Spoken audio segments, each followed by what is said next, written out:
welcome back to another episode of the Everything Horror Podcast. I am your hostess, Tessa Baker, and I am joined by... Podolska.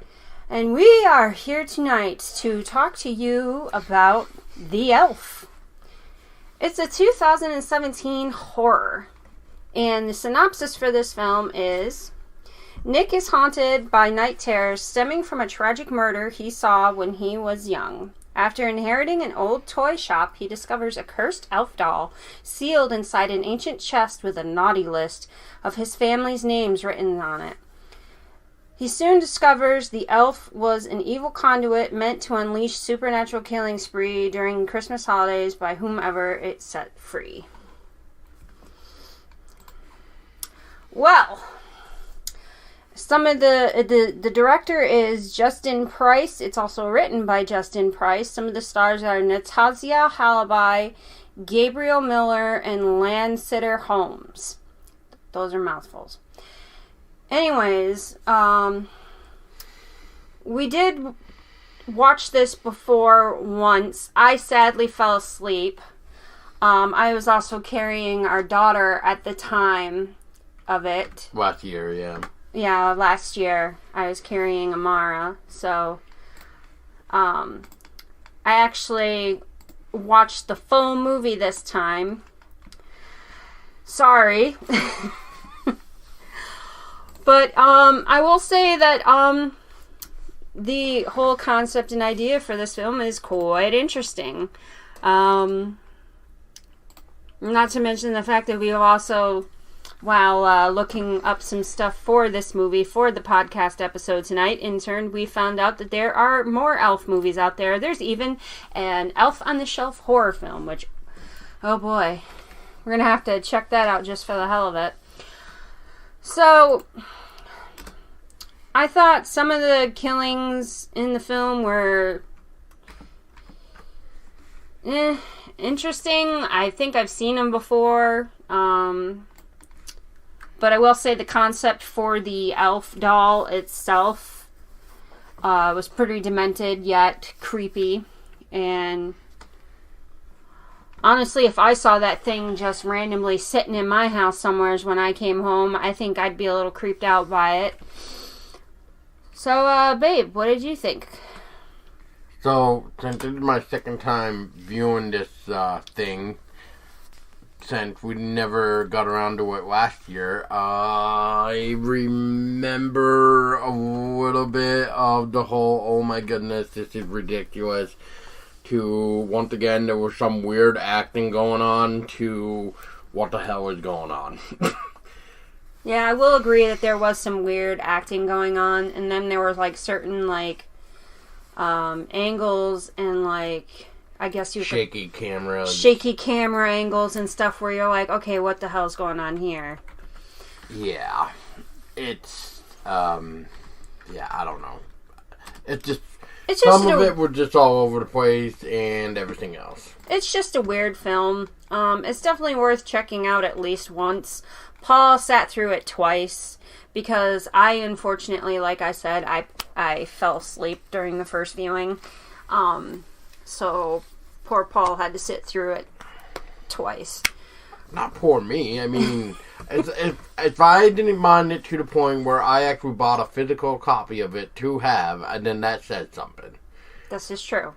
So, I mean, because I don't mind it, I just think that it was odd that they used, like, a practical doll and then kind of switched it up with CGI, which, unfortunately...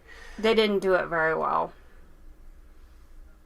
I wouldn't. Or they could have done it better. Do you feel? I think it should have just been like a puppet, almost like the Puppet Master film. It's all practical puppetry. Yeah. I think they should have went with that rather than use the CGI, because when you look at the doll and then you see the CGI bit, it just kind of ruined the the authentic feel of, like, a doll. The authentic feel of the doll, even though it's supposed to be this supernatural being, because it's supposed to be cursed and going after whoever, as Tessa said, sets it free. So, collecting souls. Yes, collecting souls so that they can be dragged down to the underworld. For sport. Yeah, for sport. Whatever that means. Play. Just for the hell of it. Yeah.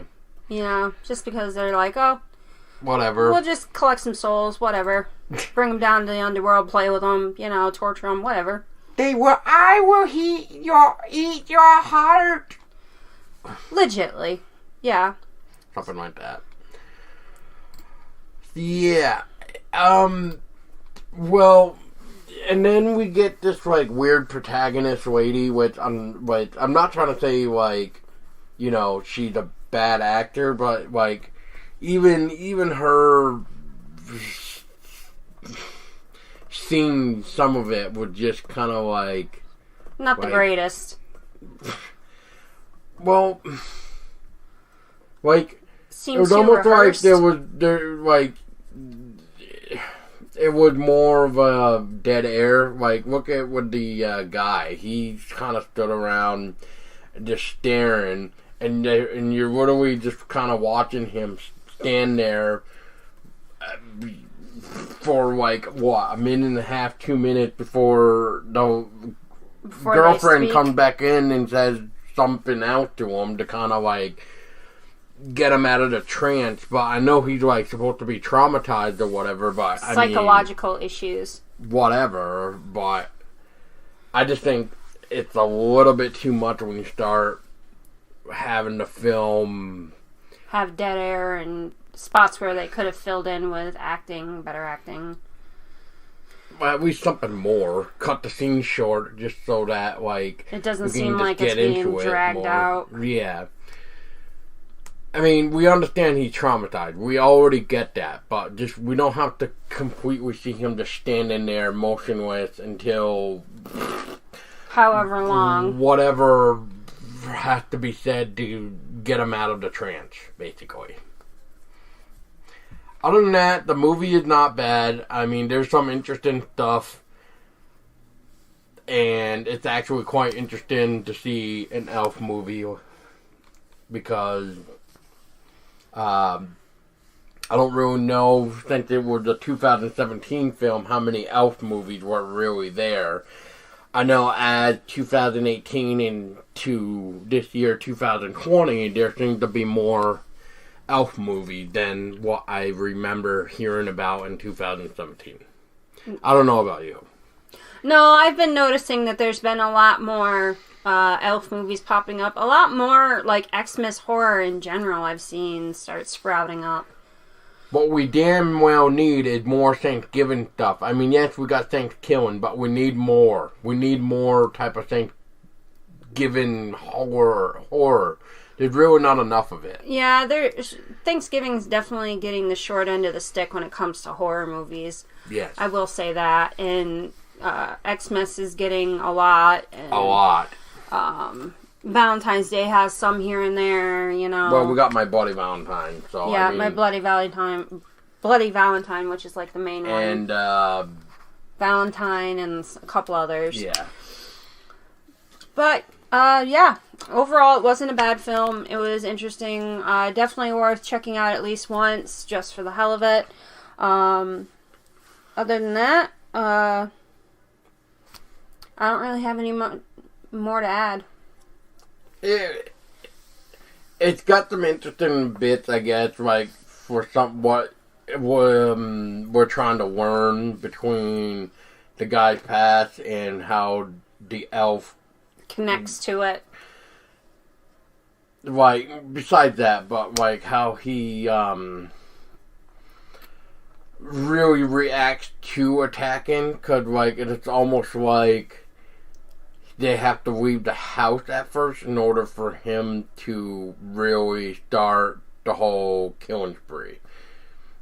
And then it gets on where we get to see more inside the house, but really it sounds like it should have been like, well, because like the main character said, there's a curfew going on. There was a curfew where if you were out at dawn, you would be basically hunted by the supernatural forces.